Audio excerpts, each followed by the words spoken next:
Tuhan, kembali lagi kita berjumpa dalam channel kesayangan kita, yaitu Hizia Channel, dalam episode kali ini. Dan sama-sama kita akan kembali merenungkan dan juga belajar tentang firman Tuhan pada episode kali ini.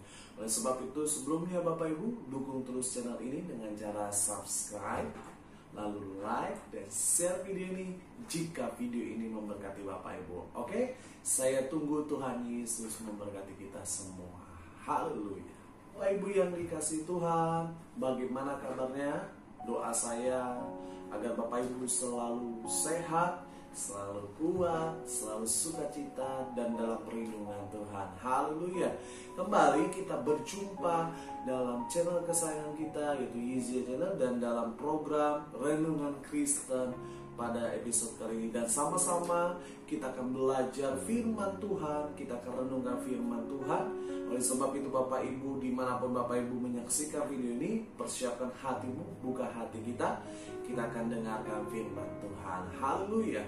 Bapak Ibu yang dikasihi Tuhan, dimanapun kita berada, Bapak Ibu bisa siapkan HP-mu, buka HP-mu, tab-mu, ataupun iPad-mu yang ada Alkitab. Kita akan buka firman Tuhan dalam episode kali ini, itu yang terambil dari ayat yang pertama, Roma 12 ayat yang pertama. Yang sudah dapat katakan puji Tuhan. Sama-sama kita baca. 1, 2, 3, iya. Judulnya persembahan yang benar. Karena itu, saudara-saudara, demi kemurahan Allah aku menasihatkan kamu, supaya kamu mempersembahkan tubuhmu sebagai persembahan yang hidup, yang kudus dan yang berkenan kepada Allah. Itu adalah ibadahmu yang sejati. Haleluya. Sekali lagi, Roma 12 ayat pertama. Saya bacakan bagi Bapak Ibu. Karena itu, saudara-saudara, demi kemurahan Allah, aku menasehatkan kamu, supaya kamu mempersembahkan tubuhmu sebagai persembahan yang hidup, yang kudus dan yang berkenan kepada Allah. Itu adalah ibadahmu yang sejati. Haleluya. Puji nama Tuhan Yesus. Berbahagialah setiap kita yang bukan hanya cakap mendengarkan firman Tuhan, tetapi merenungkan dan juga melakukan firman Tuhan dalam kehidupan kita. Haleluya. Oke Bapak Ibu yang dikasihi Tuhan, dalam episode kali ini saya akan memberikan renungan firman Tuhan, yaitu dengan tema persembahan yang sejati. Boleh diulang apa Bapak Ibu? Persembahan yang sejati. Haleluya. Dari episode kali ini kita akan belajar dari kitab Roma pasal 12 ayat yang pertama. Sebenarnya ayat 2 pertama sampai dengan ke-8. Tetapi penekanannya di ayat pertama, di mana dalam konteks Roma 12 ayat 1 sampai dengan 8 ini, yaitu Paulus ingin menjelaskan bagaimana persembahan apa yang sejati yang di hadapan Tuhan. Ingin menegaskan, menjelaskan seperti apa persembahan yang Tuhan inginkan, yang Tuhan rindukan dari umat-umatnya. Nah, pada episode kali ini kita akan belajar, kita akan bahas persembahan-persembahan apa sih yang Tuhan inginkan dari hidupan kita sebagai umatnya. Yang siap diberkati katakan, saya siap diberkati Tuhan. Haleluya. Oke Bapak Ibu, jangan berlama-lama. Kita akan bahas yang pertama, persembahan apa yang Tuhan inginkan dari umatnya, yaitu untuk diberikan kepada Tuhan. Oke, ayat yang pertama tadi sudah dibaca, yaitu ayat pertama. Bapak Ibu bisa garis bawahi kata tubuhmu sebagai persembahan yang hidup. Sekali lagi saya akan bacakan bagi Bapak Ibu. Roma 12 ayat pertama, tapi sampai tubuhmu sebagai persembahan yang hidup. Karena itu, saudara-saudara, demi kemurahan Allah, aku Paulus menasehatkan kamu, jemaat Roma, supaya kamu mempersembahkan tubuhmu sebagai persembahan yang hidup. Jadi yang pertama yang saya dapatkan, Paulus ingin mengajak jemaat Roma pada saat itu untuk mempersembahkan persembahan apa yang sejati di hadapan Tuhan. Yang pertama saya dapatkan adalah persembahkan seluruh kehidupan kita di hadapan Tuhan. Boleh diulang Bapak Ibu? Persembahkanlah seluruh kehidupan kita di hadapan Tuhan. Jadi dari kitab Roma ini, Paulus ingin menjelaskan kepada jemaat Roma pada saat itu bahwa persembahan yang sejati yang pertama adalah persembahkanlah tubuhmu, kata Paulus. Tubuh itu berbicara tentang kehidupan. Sekali lagi saya tekankan bahwa tubuh itu berbicara tentang kehidupan, Pak Bu. Makanya saya mau bilang bahwa Tuhan mau kita sebagai umatnya mempersembahkan kehidupan kita. Setiap aspek kita, setiap nafas kita persembahkan untuk kemuliaan nama Tuhan. Makanya saya bilang, Pak Bu, kita sebagai orang percaya, sebagai anak Tuhan, kita harus tetap dimanapun berada, kita tetap harus mempersembahkan, mempermuliakan nama Tuhan. Tapi saya banyak melihat aplikasinya zaman sekarang, banyak orang Kristen bukannya jadi berkat, bukannya mempersembahkan kehidupannya untuk kemuliaan nama Tuhan, memuliakan nama Tuhan melalui hidupnya. Tetapi maaf, saya banyak ketemu orang Kristen malah menjadi batu sandungan, malah menjelekkan nama Tuhan dalam kehidupannya. Betul nggak? Betul. Saya banyak ketemu orang di mana bukannya melalui dirinya menjadi berkat, bukan di mana melalui kehidupannya menjadi persembahan yang hidup di hadapan Tuhan. Tapi saya banyak lihat orang Kristen hari-hari ini malah membuat persembahan yang tidak baik di hadapan Tuhan melalui kehidupannya. Betul nggak? Contoh. Di Alkitab dibilang, dituliskan gini, hormatilah ayah dan ibumu. Misal contoh. Tetapi kenyataannya banyak orang Kristen gak hormat sama orang tua. Bener gak? Banyak orang Kristen apa? Melawan orang tua gitu. Dan itu bukannya menjadi berkat, bukannya menjadi persembahan yang sejati di hadapan Tuhan, tetapi malah menjelekkan nama Tuhan. Bukannya menjadi berkat, tapi jadi batu sandungan. Tuhan mau kita hidup, Tuhan mau supaya melalui kehidupan kita nama Tuhan dimuliakan. Melalui kehidupan kita menjadi saksi. Makanya Alkitab dengan jelas apa mengatakan kita adalah surat terbuka Kristus. Yang setuju katakan amin. Jadi Tuhan mau bilang, engkau harus jadi surat terbuka. Surat terbuka maksudnya apa, Pak? Kemanapun kita melangkah, kemanapun kita menginjakkan kaki, dimanapun orang akan melihat siapa Kristus melalui diri kita. Orang akan tahu kenal Yesus melalui diri kita. Makanya Tuhan mau kita mempersembahkan tubuh kita sebagai persembahan yang sejati. Karena kenapa? Karena kita adalah saksi Kristus, surat terbuka. Makanya Tuhan menekankan untuk persembahan yang sejati bukan masalah hartamu, bukan duitmu, tetapi Tuhan mau yang pertama kita persembahkan kehidupan kita. Sama-sama katakan, saya harus mempersembahkan hidupku untuk kemuliaan nama Tuhan. Amin. Jadi yang pertama Paulus ingin menyatakan bahwa persembahan yang sejati adalah mempersembahkan seluruh kehidupan kita untuk kemuliaan nama Tuhan. Makanya saya mengajak Bapak Ibu, jangan jadi orang Kristen yang menjadi batu sandungan, tapi jadilah orang Kristen yang menjadi berkat, menjadi garam, menjadi terang bagi sekitarnya. Yang setuju katakan amin. Haleluya. Jadi yang pertama Bapak Ibu, kita mempersembahkan persembahan sejati yang Tuhan inginkan adalah kehidupan kita. Haleluya. Oke, yang kedua, apa yang Tuhan inginkan, yang Tuhan rindukan dari umatnya? Persembahan sejati seperti apa? Yang kedua, ayat kedua. Bapak Ibu bisa buka di ayat kedua. Oke, yang sudah dapat katakan Tuhan Yesus baik. Sama-sama kita baca. 1, 2, 3, iya. Janganlah kamu menjadi serupa dengan dunia ini, tetapi berubahlah oleh pembaruan budimu, sehingga kamu dapat membedakan mana kehendak Allah, apa yang baik, yang berkenan kepada Allah, dan yang sempurna. Sekali lagi saya ulang, ayat 2. Janganlah kamu menjadi serupa dengan dunia ini, tetapi berubahlah oleh pembaruan budimu, sehingga kamu dapat membedakan mana kehendak Allah, apa yang baik, yang berkenan kepada Allah, dan yang sempurna. Haleluya. Jadi poin yang kedua, kita belajar dari kitab Roma ini, apa yang Tuhan mau, persembahan sejati, apa yang Tuhan inginkan dari anak-anaknya. Yang kedua adalah Tuhan mau kita mempersembahkan apa? Pola pikir. Sama-sama katakan pola pikir. Haleluya. Garis bawahi Bapak Ibu kata pembaruan budi. Saya renungkan Pak, saya baca, saya renungkan ini. Maksudnya pembaruan budi adalah berbicara tentang pola pikir.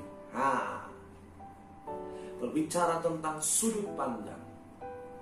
Jadi Paulus ingin menyatakan bahwa persembahan yang sejati yang Tuhan inginkan dari umatnya adalah yang kedua, kita mempersembahkan pola pikir kita sesuai dengan kehendak Tuhan. Makanya saya bilang Pak, aplikasinya banyak sekali hari ini. Saya ngomong, saya sedih kenapa banyak orang Kristen pola pikirnya tidak dipersembahkan untuk Tuhan. Maksudnya apa Pak Pendeta mempersembahkan pola pikir kita untuk Tuhan?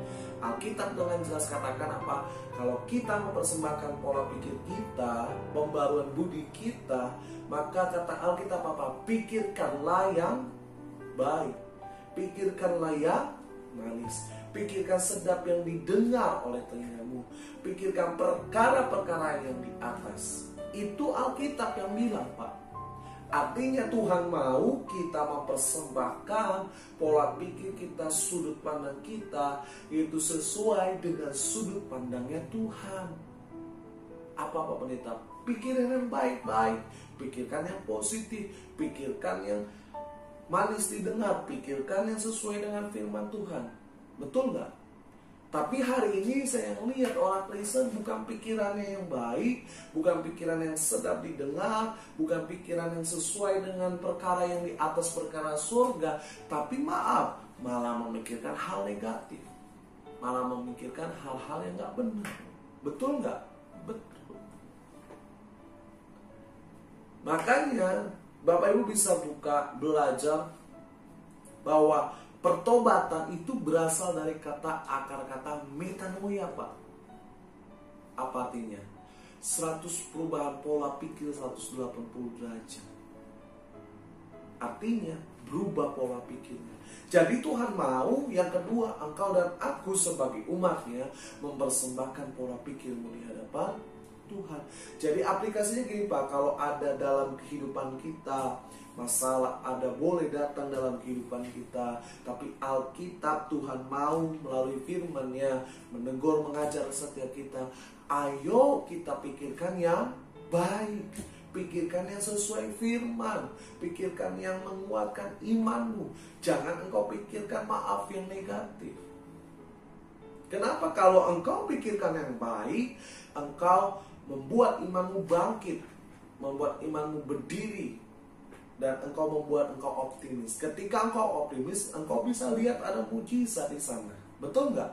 Tapi kalau engkau pikiranmu buruk, pikiranmu negatif, engkau akan menjadi apa? Pesimis, nggak semangat, dan engkau nggak akan bisa melihat mujizat di sana. Bahkan saya bilang, banyak pun orang akhirnya apa? Bunuh diri, kecewa. Betul nggak? Makanya Tuhan mau kita mempersembahkan pola pikir kita di hadapan Tuhan. Amin. Jadi Tuhan mau yang kedua apa Bapak Ibu? Persembahkanlah persembahan yang sejati dalam bentuk apa? Pola pikir, sudut pandangmu. Saya mau bilang sebagai hamba Tuhan, ayo Pak, mulai dari sekarang belajar, kita bertumbuh bersama, belajar untuk apa? Mempunyai sudut pandang yang sesuai firman Tuhan, yang sesuai dengan kehendak Tuhan. Yang setuju katakan amin. Jadi yang kedua apa Bapak Ibu? Kita persembahkan pola pikir kita di hadapan Tuhan. Haleluya. Lalu yang ketiga, ayat ketiga. Persembahan apa yang Tuhan inginkan? Ayat ketiga yang sudah dapat katakan puji Tuhan. Sama-sama kita baca 1, 2, 3. Ya, berdasarkan kasih karunia yang dianugerahkan kepadaku, aku berkata kepada setiap orang di antara kamu, janganlah kamu memikirkan hal-hal yang lebih tinggi daripada patut yang kamu pikirkan, tetapi hendaklah kamu berpikir begitu rupa sehingga kamu menguasai diri menurut ukuran iman yang dikaruniakan Allah kepada kamu masing-masing. Lalu ya Bapak Ibu, jadi yang ketiga Bapak Ibu bisa garis bawahi dari ayat ketiga adalah menguasai diri. Jadi yang ketiga yang saya dapatkan, Pak Paulus ingin mengajarkan jemaat Roma apa persembahan yang sejati yang di hadapan Tuhan, yang dipersembahkan yang Tuhan mau dari umatnya. Yang ketiga saya dapatkan adalah engkau harus mempersembahkan persembahan yang sejati dalam bentuk penguasaan diri. Sama-sama katakan, saya harus menguasai diri. Amin. Ini penting Pak sebagai orang percaya. Hari-hari ini saya banyak melihat orang Kristen kembali. Saya sedih kenapa banyak orang Kristen yang gak punya penguasaan diri. Betul gak? Betul. Tuhan mau kita mempersembahkan persembahan yang sejati kehidupan kita. Apa? Mempersembahkan penguasaan diri. Di ayat 3 ini berbicara Pak, itu tuh menekankan tentang apa? Penguasaan diri akan apa? Hal-hal duniawi. Makanya di ayat 3 yang tadi apa? Hendaklah kita menguasai diri menurut iman yang dikaruniakan Allah kepada kamu. Artinya gini, Tuhan ingin mengajar sama kita, Tuhan ingin mendidik kita. Kita harus mempersembahkan persembahan yang sejati dalam bentuk apa? Penguasaan dirimu. Menurut apa? Ukuran imanmu, menurut apa? Keadaanmu hari ini. Betul nggak? Jangan engkau apa? Imanmu cuma di sini, engkau malah punya ekspektasi tinggi. Akhirnya apa? Bubal. Misalnya, contoh Ucok gitu kan, misalnya gajinya cuma 4 juta gitu, tetapi dia nggak punya penguasaan diri. Akhirnya apa? Dia buka kartu kredit gitu kan, nggak buka kartu kredit, lalu kredit HP. HP-nya apa pendeta? Misalnya contoh iPhone 11, iPhone 11 gitu kan, yang harganya notabene 17 juta. Menurut saya Pak Bu, saya tanya sama Bapak Ibu, itu berhikmat enggak? Itu menguasai diri enggak? Maaf ya saya ngomong nih, itu enggak menguasai diri. Lu sama aja menjatuhkan diri lu ke satu masalah. Betul enggak? Akhirnya apa? Ketika dia harus nyicil banyak utang, tutup gali lubang, begitu terus. Makanya saya bilang Pak Bu, banyak orang Kristen dalam kehidupannya nggak punya penguasaan diri. Gajinya cuma 4 juta, tapi gaya hidupnya udah kayak 20 juta. Gajinya cuma 2 juta, tapi gaya hidupnya udah kayak punya 100 juta. Allah gak mau, Tuhan Yesus gak mau kita sebagai anaknya punya gaya hidup seperti itu. Tapi Tuhan mau kita mempersembahkan hidupan kita sebagai persembahan yang itu dalam bentuk penguasaan diri. Engkau harus menguasai diri. Artinya bahasanya engkau harus mengucap syukur. Penguasaan diri itu adalah bukti dari engkau mengucap syukur. Sekali lagi saya bilang, penguasaan diri adalah bukti dari engkau mengucap syukur. Kenapa saya bilang begini Pak? Kalau engkau mengucap syukur, pasti engkau menguasai diri dengan apa yang Tuhan berikan. Betul nggak? Tapi kalau engkau nggak mengucap syukur, merasa kekurangan, pasti engkau mempunyai apa? Penguasaan diri yang kurang, menghasilkan penguasaan diri yang kurang. Dan engkau buka kartu kredit, engkau punya hutang di sana sini gitu kan. Nah itu Tuhan gak mau kehidupan kita. Kita mempersembahkan kehidupan kita, mempersembahkan untuk persembahan sejati di hadapan Tuhan. Dengan cara apa? Hidup kita gak bisa menguasai diri, tapi Tuhan mau supaya kita apa? Menguasai diri kita. Kalau engkau hari ini punya berkat, cuma maaf gaji 2 juta, kuasai dirimu dengan gaji 2 juta, mengucap syukur, terus berharap sama Tuhan, berdoa sama Tuhan, percaya kuasanya. Amin. Jangan engkau gaji 2 juta tapi gayamu udah selangit gitu kan. Gayamu udah kayak gaji 100 juta. Ya mau seperti itu Pak. Jadi yang ketiga, Tuhan mau kita mempersembahkan apa? Penguasaan diri. Yang setuju katakan amin. Haleluya. Yang keempat, yang terakhir, ayat keempat sampai dengan ke-8. Yang sudah dapat katakan puji Tuhan. Sama-sama kita baca 1, 2, 3 ya. Sebab sama seperti pada satu tubuh kita mempunyai banyak anggota, tetapi kita tidak semua anggota itu mempunyai tugas yang sama. Ayat 5, demikian juga kita, walaupun banyak, adalah satu tubuh di dalam Kristus, tetapi kita masing-masing adalah anggota yang seorang terhadap yang lain. Demikianlah kita mempunyai karunia yang berlain-lainan menurut kasih karunia yang dianugerahkan kepada kita. Jika karunia itu adalah untuk bernubuat, baiklah kita melakukannya sesuai dengan iman kita. Ayat 7, jika karunia untuk melayani, baiklah kita melayani. Jika karunia untuk mengajar, baiklah kita mengajar. Jika karunia untuk menasehati, baiklah kita menasehati. Siapa yang membagi-bagikan sesuatu, hendaklah ia melakukannya dengan segenap hati yang ikhlas. Siapa yang memberi pimpinan, hendaklah ia melakukan dengan rajin. Siapa yang menunjukkan kemurahan, hendaklah ia melakukan dengan sukacita. Jadi yang keempat, poin yang keempat yang saya dapatkan, apa yang Tuhan inginkan dan Tuhan rindukan umatnya mempersembahkan persembahan apa. Yang keempat dari ayat 4 sampai dengan 8 saya dapatkan adalah engkau harus mempersembahkan apa yang Tuhan sudah berikan. Artinya engkau harus mempersembahkan talenta dan karunia. Sama-sama katakan talenta dan karunia. Amin. Setiap manusia, setiap anak Tuhan yang sudah menerima Tuhan Yesus sebagai juru selamat pribadinya, maka saya mau bilang Pak, pasti Tuhan akan memberikan talenta, bukan talenta, karunia. So, nanti Bapak Ibu dukung doa aja. Saya akan bikin video mungkin di program Milenial Bertanya, apa bedanya itu talenta dan karunia. Kan gitu. Tetapi Bapak Ibu, setiap manusia yang sudah menerima Tuhan Yesus sebagai juru selamat pribadinya, saya mau bilang Tuhan memberikan dia karunia. Pak, gunanya karunia buat apa? Salah satunya adalah memperlengkapi dia. Tujuan karunia apa? Memperlengkapi dia.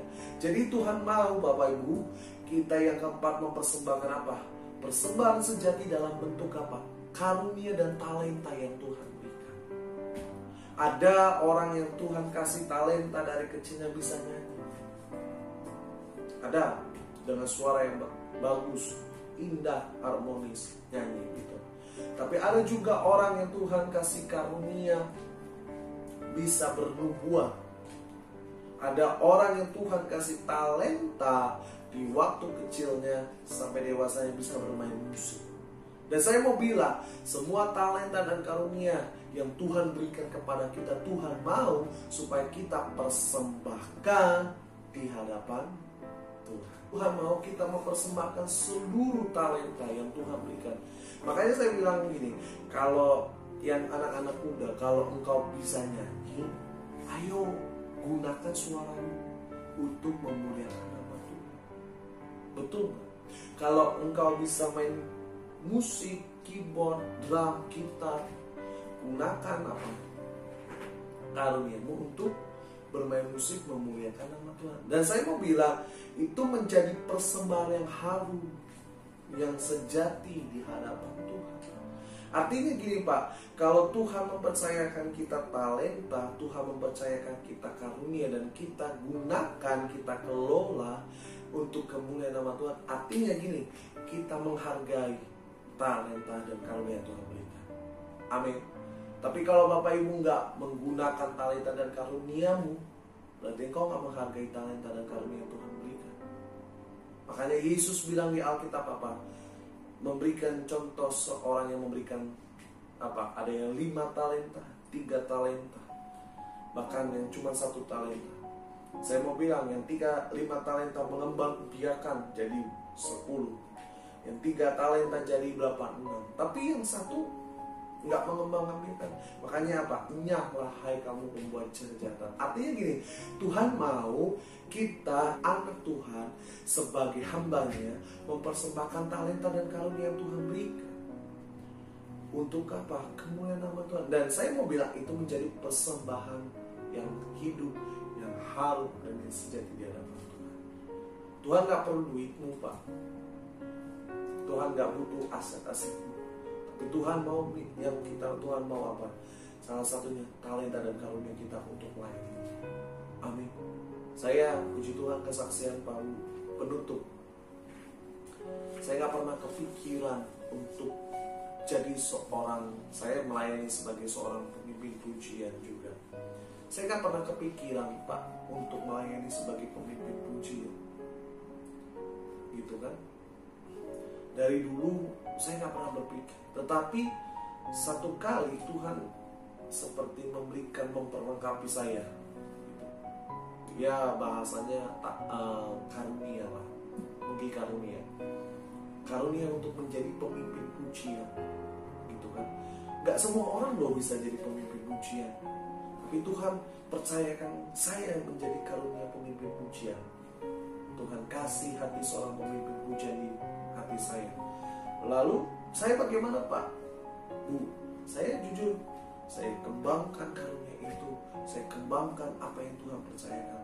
Memang pertama kalinya ketika saya dipercayakan jadi pemimpin pujian, sedih mungkin.